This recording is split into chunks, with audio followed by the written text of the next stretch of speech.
जब से उमर सरकार बनी है तो हमारे बांडी पोरा को उन्होंने कोई चीज़ दिया ही नहीं। उन्होंने बहुत सारे वादे किए थे बजट में। पहले तो उन्होंने कहा था हम 200 यूनिट फ्री करेंगे राशन लोगों के लिए, और बिजली का जो बहरान है वो भी खत्म हो जाएगा। और उन्होंने कहा था कि खासकर जो डिलीवरी का जो यहाँ पे बहुत बड़ा योगदान है, तो उनको बहुत टाइम से उन्होंने कहा कि हम रेगुलाइज करेंगे और अनएम्प्लॉयमेंट जो है उस पर काम करेंगे, वो खत्म करेंगे। तो मेरा मानना है सबसे पहले जो इशू है हमारे डेली वेजर्स का, कैजुअल लेबर्स का, नीड बेसिस का, जिनको 50 20 साल हो गए डेली वेजर काम करते हैं, जो एक परमानेंट मुलाजिम से ज्यादा काम करते हैं। लेकिन उन्होंने उनके लिए उन्होंने बोला था कि हम उनको रेगुलाइज करेंगे। रेगुलाइज करते करते उनको बोलते बोलते बहुत टाइम हो गया, लेकिन रेगुलाइज तो हुए नहीं बेचारे। तो मेरा मानना है जब तक वो उनके लिए रेगुलाइजेशन उन्होंने कमेटी बनाई है कब तक करेंगे, तब तक उन बेचारों के लिए जो दिन भर काम करते हैं, परमानेंट मुलाजिम से ज्यादा काम करते हैं, तो उनके लिए कम से कम 50,000 जो है उनकी सैलरी रखनी होनी चाहिए, उनको वो दे दे। और टाइम पे, जो मैं कहती हूँ कि एक टाइम जैसे मंथली हर एक परमानेंट मुलाजिम को सैलरी मिलती है, उनको तब तक जब तक उनको परमिट करेंगे उनको तब तक 50,000। और जैसे आशा वर्कर्स, आया वर्कर्स, मिड डे मील्स, उनके लिए भी जो सैलरी है वो टाइम पे मिलनी चाहिए, और उनकी भी सैलरी इंक्रीज की जाए, उनको भी 30-30 हजार तक सैलरी रखी। आंगनबाड़ी वर्कर्स जो आते हैं इसमें, उनके लिए भी ये चीजें करनी चाहिए। मैं कहती हूँ एमएलए साहब, इस मिनिस्टर साहब से, उमर साहब से, कि जब उसको अपने किसी लेजिस्लेटिव मेंबर को सैलरी बढ़ाने में उनको टाइम नहीं लगता है। जैसे उन्होंने परसों एमएलए की सैलरी पहुंचा था उनको 3-3 4-4 लाख की, और कॉन्स्टिट्यूंसी जो फंड था उनको 4-4 करोड़ की है। जब उसको ये टाइम देने में टाइम नहीं लगा, तो एक जो बेचारे गरीब मजदूर है काम करते हैं इसमें, तो उनके लिए सैलरी कम से कम इंक्रीज तो करे। रहा हमारी बांडी पोरा की जो मैं बात करूंगी, हमारे यहाँ जो चीजें हैं, मेन चीजें, तो उनमें भी उन्होंने, हमारे हेल्थ सेक्टर भी पीछे है, एजुकेशन सेक्टर बहुत पीछे है। हमारे बांडी पोरा में चीजें ये जरूरी होनी चाहिए। मैं उमर सरकार और सकीना यत्तू जी साहिबा से अपील करती हूँ कि आप एजुकेशन मिनिस्टर हो, आप हेल्थ मिनिस्टर हो, आप आइए ब्रेक में। आज असेंबली में दूसरा ऐवान चलता है, असेंबली पे 1.5 साल हो गया है।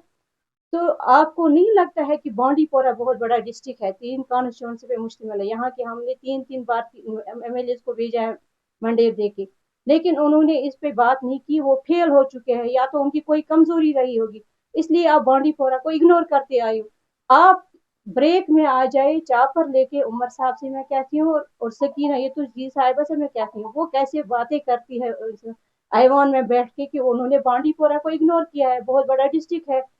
इसलिए मेरा मानना है, मैं कहती हूँ हमारे नजीर गुरेजी से और निजामुद्दीन भट्ट साहब से, लालून साहब से मैं रिक्वेस्ट करती हूँ कि आप इस्तीफा पेश करो उमर साहब को, क्योंकि आपने बांडी पोरा को कुछ दिया है नहीं। तो मैं सकीना जी साहब से कहती हूँ कि आप चापर लेके उमर साहब से, हम आपका वेट करेंगे निनारा पुल पे, आप वहां आइए और हम बांडी पोरा डिस्ट्रिक्ट को आपको दिखाएंगे कि बांडी पोरा के डिस्ट्रिक्ट में ये चीजें हमें जरूरत है कि नहीं। हमारी बांडी पोरा के बच्चों को एजुकेशन सेक्टर में कहीं कुछ मिला ही नहीं है, न ये एग्रीकल्चर यूनिवर्सिटी है, न लॉ कॉलेज है, न फॉरेस्ट्री यूनिवर्सिटी है, न हेल्थ, ये मेडिकल जो कॉलेज होना चाहिए जीएमसी, वो नहीं है। तो ये चीजें हमारे बांडी पोरा को होनी चाहिए कि नहीं, 3 कॉन्स्टिट्यूंसी पे मुश्तमिल है। तो आप कैसे बोलती हो बांडी पोरा के लोगों को कि आपको जरूरत नहीं है। तो मैं कहती हूँ कि ये प्रपोजल में होना ही होना चाहिए, ये चीजें हमें बांडी पोरा को आपको देनी ही देनी है, किसी भी सूरत में, किसी भी हाल में। मेरा मानना है कि असम्बली में जब कल उस पर बात हुई थी महराज मलिक के ऊपर, उन्होंने उठाया था सवाल कि महराज मलिक को रिलीज किया जाए, लेकिन उस पर अगर तीनों एमएलए या सारे लेजिस्लेटिव मेंबर्स वहाँ पे, उनको तो उठना चाहिए था, उस पर बात करनी चाहिए थी, लेकिन उन्होंने उस पर ध्यान ही नहीं दिया। जब एक छोटी सी बात पे उसको पेड़ से लगाया, एक डीसी की अहमियत नहीं होती है, वो एक कलर की अहमियत रखता है एक एमएलए के सामने। एमएलए पोस्ट होता है, ऑनरेबल होता है, वहाँ एक डीसी की अहमियत एक मेरी नज़र में एक कलर की हैसियत से होता है। जब उसके एक गरीब के ऊपर उसने बात की थी, उसके लिए उसने इंसाफ मांगा था, उस बेचारे को उस पर ये पीएस से लगाया। जब मैं मेरा माने, जब हमारे ये बिलाल लोन साहब के फादर अकबर लोन साहब स्पीकर थे, असम्बली में वो बैठे थे, अच्छे पोस्ट पे थे, ऑनरेबल में। तो जब उसने वहाँ पे एक, आपको तो याद होगा शायद, अभी सबों के पास वो वीडियो मौजूद है, जब उसने हमारे एक शिया रहनुमा के ऊपर उसने बहुत सारी गाली गलौज निकाला। हाँ, इस्लामी स्कॉलर था, और शिया का बहुत बड़ा लीडर है अंसारी सा, उसके ऊपर गाली गलौज निकाल के उसने उस पे असेंबली में इतना हंगामा किया। मैं उमर साहब से ये सवाल करती हूँ, तब PSA कहाँ था? जब एक लीडर एक ऑनरेबल पोस्ट पे बैठ के गाली गलौज निकालेगा, तो उसके लिए भी वही कानून होना चाहिए। कानून तो सेम है, कानून तो उसके लिए भी वही होना चाहिए। जब वो घर में आराम से बैठा है, तो आप लोगों को चाहिए था आप सब मिलके एक रेजोल्यूशन पास करो और गवर्नर साहब को भेजो, ताकि इसकी जो रिलीज होने की जरूरत है, तो वो जल्द से जल्द काम करे उस पर। ये मेरा मानना है। जम्मू एचईवीज प्राइवेट लिमिटेड अब लेकर आए हैं सुकेम लिथियम बैटरी इन्वर्टर्स की नई रेंज, जिसमें स्मॉल साइज में आपको मिलेगी ई रिक्शा की सिंगल बैटरी, 1250 वाट का इन्वर्टर, 2500 वाट के इन्वर्टर्स, 5 किलोवाट के इन्वर्टर्स, जिस पर आप चला सकेंगे 1.5 टन के 3 AC, जबकि 11 किलोवाट के इन्वर्टर्स पर आप चला पाएंगे एक साथ 6 AC।